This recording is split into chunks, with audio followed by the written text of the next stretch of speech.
විභවවත් සයින්සිත් ඉල්හති සාදරයෙන් පිළිගන්නවා.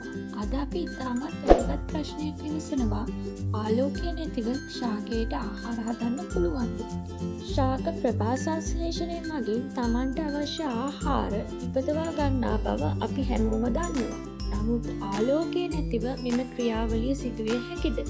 අද අපි මෙම ප්‍රශ්නයට පිළිතුරු සොයන්න විද්‍යාත්මක පරීක්ෂණයක් ඇසුරින් විමර්ශනය සිදු කරනවා.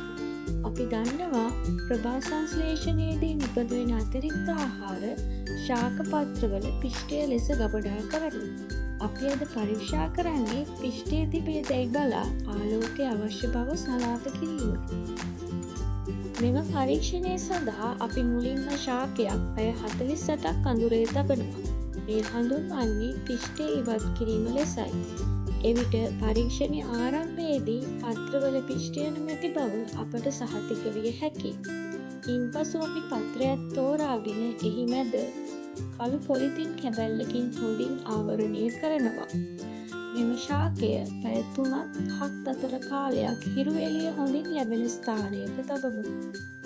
නියමිත කාලයට පසු අපි කළු පොලිතින් වලින් වැසූ පත්‍රය නෙලා ගන්නවා. පත්‍රය මෘදු කිරීමට මුලින්ම ජලය තම්බනවා. දැන් වැදගත්ම පියවර. හරිත අප්‍රද ඉවත් කිරීම. අපි පත්‍රය මධ්‍යසාර සහිත පරීක්ෂණ නලයකට දමා ඒ උතුරන ජලය සහිත බීකරයක් තුළ රත් කරනවා.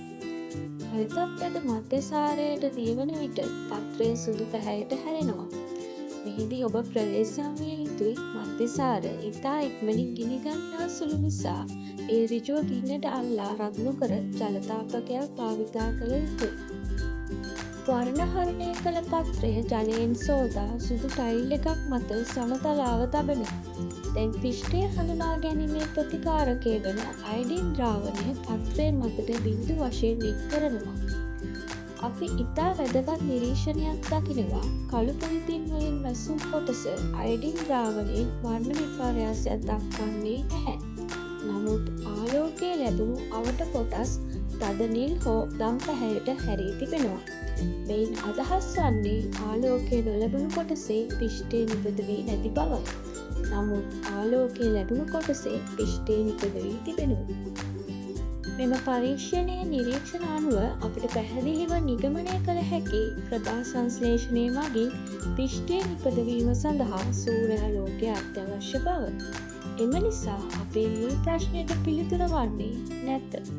ආලෝකය නැතිව ශාකයට ආහාර නිපද විය නොහැක.